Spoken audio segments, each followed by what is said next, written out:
Let's start with one of the most iconic things about Mike Tyson, his face tattoo. But did you know that it was almost something completely different?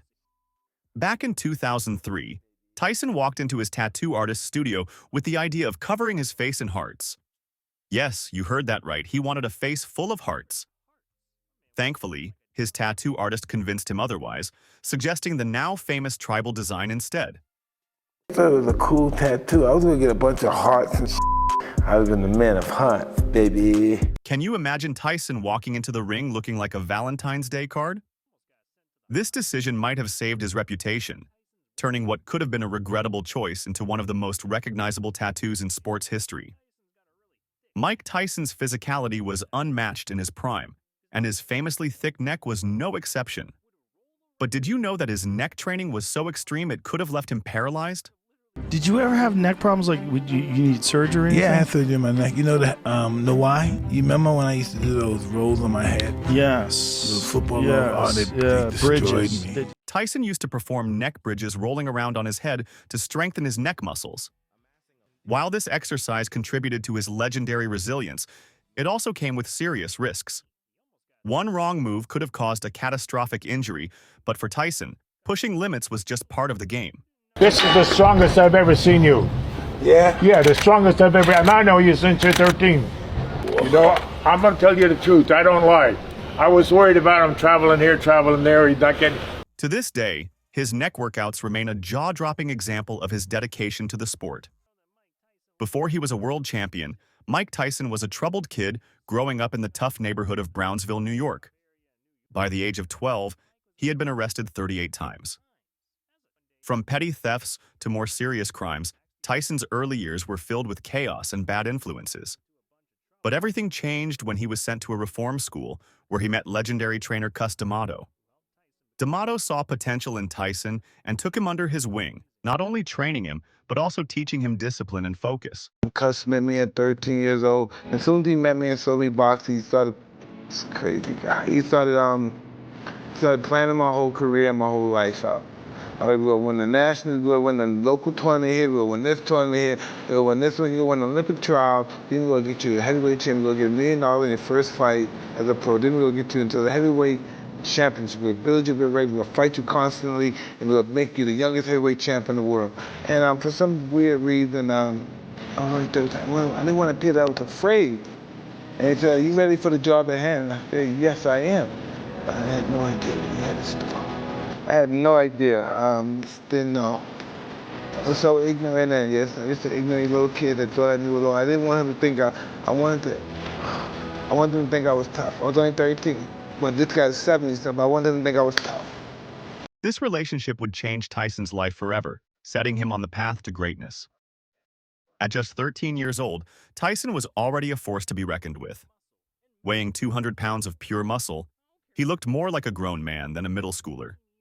His size and power were so intimidating that he often scared away potential opponents, even before stepping into the ring. This physical dominance would become one of Tyson's trademarks, helping him rise through the ranks at an unprecedented speed and eventually becoming the youngest heavyweight champion in history. While Tyson was nearly invincible in the ring, not even he could withstand the dangers of a hoverboard. Daddy, I want you to fall.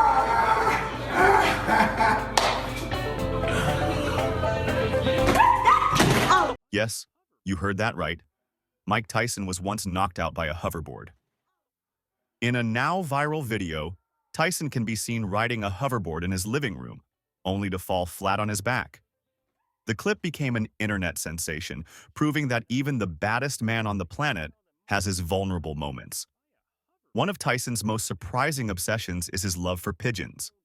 As a child, Tyson was bullied relentlessly, and he found solace in caring for pigeons in his neighborhood. His love for the birds only grew with time, and as an adult, Tyson has owned thousands of pigeons, spending a staggering $5 million a year to care for them. From feeding costs to building luxurious pigeon coops, Tyson's devotion to his feathered friends is unmatched. In fact, Tyson's very first fight happened because a bully killed one of his pigeons, a moment that marked the beginning of his journey as a fighter. I love pigeons. I have so many pigeons. We got a pigeon for you. This is weird. Why do we have it?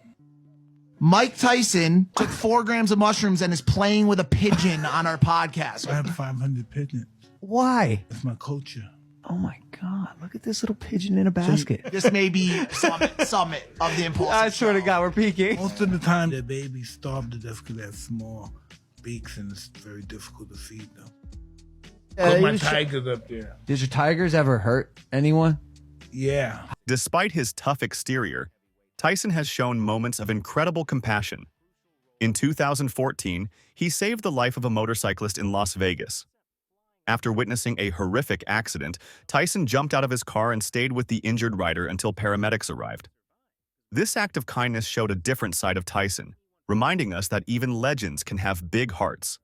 In all honesty, I words can't express how much appreciation I have for him, because I'm sitting there, I'm at the mercy of the world, and I got Mike Tyson sitting there making sure that the world didn't come and kick me while I'm down. One of the most haunting moments in Tyson's life is his connection to the death of rapper Tupac Shakur. On the night Tupac was killed, he had attended Tyson's fight against Bruce Seldon in Las Vegas. Tupac was a close friend of Tyson's, and the loss devastated him.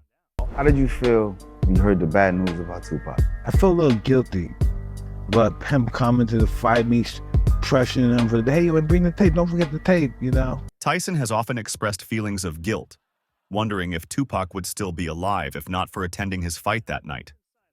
It's a tragic chapter in Tyson's story that adds even more depth to his complicated legacy.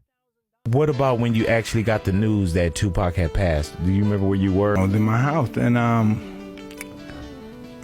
was like everyone else. It was just overwhelming, you know? From his troubled beginnings to his meteoric rise in boxing, Mike Tyson's story is one of resilience, transformation, and reinvention. He's a man who has faced incredible highs and devastating lows, both in and out of the ring. Whether it's his record-breaking achievements in boxing or his unexpected ventures into acting, podcasting, and even cannabis farming. When did you start like regularly smoking weed? Since I was like 10 years old. The whole time you were fighting, you were regularly smoking weed? Well, you know, when you're a kid, your mother gives you liquor and marijuana for make you think that you're gonna go to sleep or something, yeah. Really? Yeah. Tyson remains one of the most fascinating figures in pop culture.